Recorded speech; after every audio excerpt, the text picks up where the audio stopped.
నమస్తే సార్. నమస్కారం అండి. ఓం శ్రీ గురుభ్యో నమః. సార్, డయాబెటీస్ వీరికి ఆయుర్వేదంలో మంచి మెడిసిన్ ఉందా అంటే నిజంగానే ఎందుకంటే ఒక్కసారి షుగర్ వచ్చిందంటే లైఫ్ టైం డిసీజ్ అంటూ ఉంటారు. దీన్ని తగ్గించుకునే అవకాశాలు ఉన్నాయంటారు. అంటే జనరల్గా ఏంటంటే ఇప్పుడు ఎగ్జాంపుల్ ఇక్కడ ఈ షూట్లో మనం నలుగురు ఉన్నాం. ఇక్కడ ఇద్దరు కెమెరామెన్లు, మీరు, నేను ఉన్నాం. ఈ నలుగురికి చెక్ చేసి కూడా నలుగురు షుగర్ ఉంటుంది. కానీ దాన్ని కంట్రోలింగ్లా ఒక 100 ఉంటుంది, కొంతమంది 90 ఉంటుంది. లేని వాళ్ళకు షుగర్ ఉన్న వాళ్ళకు 130, 150 అట్లా రీడింగ్ పెరగడం తగ్గడం అంతే. షుగర్ కంప్లీట్ పోతుంది అంటే మీరు ఎవరు నమ్మొద్దు. ఈ ప్రపంచంలో ఏ డాక్టర్ చెప్పినా కూడా నమ్మొద్దు. దాన్ని ఏం చేయాలంటే బేసికల్గా కంట్రోల్ తెచ్చుకొని దాన్ని మెయింటైన్ చేయగలగాలి. ఇప్పుడు ఎగ్జాంపుల్, ఇప్పుడు నేనే ఉన్నా, నాకు గతంలో 120, 140 దాకా ఉండేది. ఫిజికల్ ఎక్సర్సైజు అండ్ ఫుడ్, రా ఫుడ్ కొంత చేంజ్ అయ్యే వరకు 100కు వచ్చింది. అంటే షుగర్ నాన్ డయాబెటిక్ పేషెంట్ నేను. దీన్ని ఎప్పుడప్పుడు మెయింటైన్ చేస్తుండాలి. కొంతమంది ఏం చేస్తారంటే మంచిగా లిక్కర్ తీసుకుంటారు ఫుల్గా. ఆ లిక్కర్ తీసుకుని ఆటోమేటిక్గా జంప్ అయిపోతుంది. షుగర్ ఉన్న వ్యక్తికి పెరిగిపోద్ది అనమాట. అట్లా కాకుండా డైలీ కూడా దాన్ని అదుపులో తెచ్చుకునే ప్రక్రియ ఆయుర్వేదంలో అద్భుతంగా ఉంది. ఇప్పుడు ఒక 100 గ్రాములు మిరియాలు తీసుకోవాలి, ఒక 100 గ్రాముల అతిమధురం తీసుకోవాలి, 100 గ్రాములు ఒక అశ్వగంధ తీసుకోవాలి, 100 గ్రాములు కలోంజి సీడ్స్, ఈ 4 తీసుకోవాలి. ఏంటేంటి? మిరియాలు ఒకటి, మిరియాలు, అశ్వగంధ, అతిమధురం పౌడర్ దొరుకుతుంది. అశ్వగంధ కూడా పౌడర్. అంటే మంచి తీసుకొచ్చుకొని పాలల్లో, మేమైతే 9 సార్లు పాలల్లో శుద్ధి చేసి ఇస్తాం కాబట్టి అసలు ఆ పౌడర్ వాడితే అసలు షుగర్ ఉండదు. ఈ 4 గినక చేసి ఒక గాజు బాటిల్ నిల్వ ఉంచుకొని ఉదయం ఒక చెంచా, సాయంత్రం ఒక చెంచా గోరువెచ్చని నీళ్ళు కలుపుకొని తాగితే అసలు ఆ డయాబెటిక్ అనేది చాలా మంది అంటారు, మీ దగ్గరకు వచ్చిన తర్వాత చాలా వరకు కంట్రోల్ అయిందని రకరకాలుగా. అదే కాకుండా కొంతమంది ఏంటంటే, కొంతమందికి చాలా మంది తెలుసు వెండి భస్వం చాలా అద్భుతంగా పనిచేస్తుంది. ఏ విధంగా వాడాలి సార్? వెండి భస్వాన్ని క్యాప్సూల్ రూపంలో ఇస్తాం. ఉదయం క్యాప్సూల్, సాయంత్రం క్యాప్సూల్. అంటే మా దగ్గరకు వస్తే ఈ 4 ఇప్పుడు నేను చెప్పిన రెమెడీని కనుక పర్ఫెక్ట్గా పాటిస్తే మంచి సాత్విక ఆహారం. ఇప్పుడు నాన్ వెజ్ తీసుకోవాలి, లైట్గా అలవాటు ఉందనుకుని ఒక 2 పీసులు అట్లా, అదే తక్కువ. అంటే ఎక్కువ శాతంగా మామూలు జనరల్ వ్యక్తికి లాగా అడ్డగోలుగా తింటే మాత్రం ఆటోమేటిక్గా ఆ డయాబెటిక్ అనేది తగ్గదు. అట్లా ఎంతసేపు 24 గంటలు మంది వేస్తూనే ఉండాలి.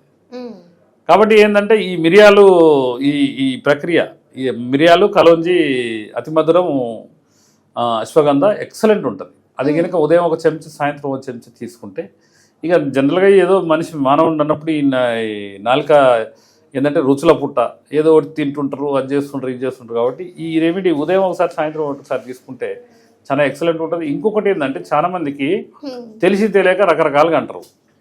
మెంతులు ఏం చేయాలంటే 2 చెంచాల మెంతులు రాత్రి మజ్జిగలు నానబెట్టి ఉదయం డైరెక్ట్ అవి కొరకకుండా తినేయాలి. కొరకొద్దు, ఆ నోట్లో వేసుకొని మెత్తగా ఉంటుంది, నమలకుండా నోట్లో వేసుకొని ఆ మజ్జిగ తాగాలి.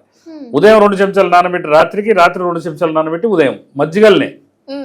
చాలా మంది ఏం చేస్తారంటే పౌడర్ కొట్టుకుంటా అంటారు, పాలలో కలుపుకొని తాగుతా అంటారు. అది కొద్దిపాటే ఉపయోగం తప్ప ఆ మెంతులు కానీ ఔషధాలు కానీ మా గురుగారు చెప్పేది, అది కనుక పౌడర్ చేస్తే 2-3 మినిట్స్లో బాడీలోకి పోవాలట. అయితేనే బాడీ అబ్జర్వ్ చేసుకోగలుగుతుంది. కానీ మనం ఏదో పౌడర్ చేసుకొని ఓ 10 రోజులు పెట్టుకొని 10వ రోజు తీసుకుంటే అది పనిచేయదు. మెడిసిన్ ప్రాపర్టీస్ దెబ్బతింటాయి అనమాట. కాబట్టి ఏంటంటే ఉదయం 2 చెంచాలు, సాయంత్రం 2 చెంచాలు మధ్యలో కలుపుకొని, మనం చెప్పినట్టు కనుక మిరియాలు, కలోంజి, అతిమధురం, ఇది అశ్వగంధ కనుక పౌడర్ కనుక పర్ఫెక్ట్ తయారు చేసుకొని, ఏంటంటే అశ్వగంధ అనేది 9 సార్లు పాలలో శుద్ధి చేయాలి. శుద్ధి అంటే ఒక గిన్నెల పాలు పోసి పైన బట్ట కట్టి మీదంగా అశ్వగంధ దుంపలు వేసి ఉడకబెట్టాలి. ఆ పాల ఆవిరికి ఉడకాలన్నమాట. అది ఉడికితే ఆటోమేటిక్గా పనిచేస్తాయి. మనకేంటంటే ఏదో అశ్వగంధ షాపులు అమ్ముతారు 200 రూపాయలకు 200 గ్రాములు అంటే అది పనిచేయదు అనమాట. కాబట్టి 9 సార్లు ఆవు పాలు, శ్రేష్టమైన దేశీయ ఆవు పాలతో కనుక ఉడికించి, ఆవిరి మీద ఉడికించి కనుక చేస్తే, అతిమధురం కూడా అవి పిల్స్ మనం తెచ్చుకోవాలి. అవి కట్టెలు తెచ్చుకొని అతిమధురం దంచుకోవాలి. పౌడర్ రూపంలో అయితే ఈరోజు ఏం చేస్తారంటే పచారీ కొట్లల్లో 400 రూపాయలు అతిమధురం కిలో అనుకోండి, 200 రూపాయలు కిలో దాని రిలేటెడ్ పౌడర్ అందులో కలిపేస్తారు. బయట కనుక ఎక్కడ పౌడర్ కూడా తీసుకుని, మేము ఎక్కడ కూడా పౌడర్ కానీ పర్చేజ్ చేయము. ఓన్లీ రా మెటీరియల్ అడవులలో పోయి సేకరిస్తాం అనమాట. వాటిని పౌడర్ రూపంలో. అదైనా కూడా ఒక 3 months పౌడర్ చేస్తే 90 days కంటే ఎక్కువ ఉండదు. తర్వాత తీసి పడేయాలి. రా మెటీరియల్ ఉంటే 1 year పనిచేస్తుంది. అంటే కట్టె రూపంలో ఉంటాయి. అంటే ఇవన్నీ పరిణామాలు తీసుకుంటే ఆటోమేటిక్గా అసలు షుగర్ అనేది జబ్బు కాదు. ఆటోమేటిక్గా ప్రశాంతమైన జీవితం గడిపే వాళ్ళకు థింకింగ్ చేయొద్దు. నేను BMW కార్లో తిరగాలి, నేను ఈ రాష్ట్రానికి ముఖ్యమంత్రి కావాలి, లేకపోతే ఇంకోటి కావాలనుకుంటే మాత్రం ఎట్టి పరిస్థితుల్లో ఆ థింకింగ్ ఉన్న వ్యక్తిని ఆ డయాబెటిక్ మందులు ఎప్పుడూ కాపాడలేవు. హై రేంజ్లో ఉంటాయి.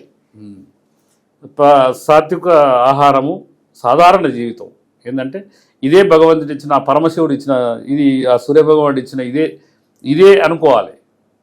అంటే ఇప్పుడు ఉన్న స్కూటరే ఇదే భగవంతుడు ఇచ్చిన వరం అనుకోవాలి. అంతేగాని మనం ఏదో రేంజ్లో ఉండాలి రకరకాలుగా థింకింగ్ ఆలోచన అనేది ఉండొద్దు.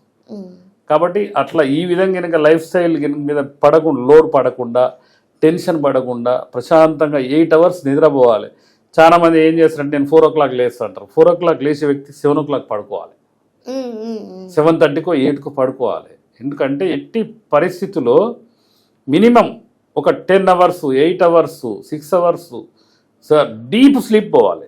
6 గంటలు పడుకునే వ్యక్తి స్లీప్ అసలు పడుకుంటే కూడా కదలద్దు అనమాట. అట్లయితే ఏంటంటే నర్వస్ సిస్టమ్ మొత్తం స్లీప్ అయిపోతుంది. అది లేకుంటుండి మనం ఇష్టం వచ్చినట్టు చేసి 12 గంటల దాకా మొబైల్ ఫోన్ చూసి 4 o'clock చేసి నేను యోగా ఎక్సర్సైజ్ చేస్తా అంటే అది కూడా ఎఫెక్టెడే. అది కూడా బాడీ మీద లోడ్ పడుతుంది అనమాట. కాబట్టి ఇవన్నీ పరిగణలోకి తీసుకొని మంచి నిపుణులైన ఆయుర్వేద డాక్టర్లతో, పారంపర వైద్యులే అద్భుతమైన వైద్యులు నాకు తెలిసినంత వరకు. అది ఏ వైద్యుడు కూడా మా పారంపర వైద్యుల మీద పనికిరారు. ఎందుకంటే మీరు చూడండి, ఒక బీపీకి కానీ, షుగర్ కానీ, థైరాయిడ్ కానీ, కొలెస్ట్రాల్ కానీ, మైగ్రేన్ పెయిన్ కానీ, మా దాంట్లో బంగారంతో ఇప్పటికి కూడా మా వాళ్ళు బంగారంని స్వర్ణభస్వం తయారు చేసి వైద్యం చేసేటోళ్ళు ఉన్నారు, వజ్రభస్వంతో వైద్యం చేసేటోళ్ళు ఉన్నారు. న్యాచురల్స్. చాలా మంది ఏం చేస్తారంటే డాక్టర్లు ఇవి మెటల్స్ అంటారు. మెటల్స్ కావు. వెనకటి రాజుల కాలం నుండి ప్రతి ఒక్క గ్రంథం తీసి చూడండి మీరు. వెండి భస్వము, రాగి భస్వము, అట్లా స్వర్ణభస్వం, వజ్రభస్వం, ఇలాంటి అన్నీ లోడ్ చేసి, అంటే జనరల్గా ఏంటంటే శుద్ధి చేసి అన్నీ ఇప్పటి వరకు కూడా ప్రతి ఒక్క వైద్యునికి తెలుసు వెండి భస్వాన్ని చేసే విధానం, బంగారం స్వర్ణభస్వాన్ని చేసే విధానం. కాబట్టి ఇవన్నీ ఏంటంటే పర్ఫెక్ట్ అయిన లైఫ్ స్టైల్ అనేది మనము జీవితాన్ని ఎన్నుకునే విధి విధానం. దాని కనుక ఆచరణలో తీసుకుంటే 100% డయాబెటిక్ అనేది జబ్బు కాదు, 100 ఏళ్ళు ఆయురారోగ్యాలతో జీవించవచ్చు.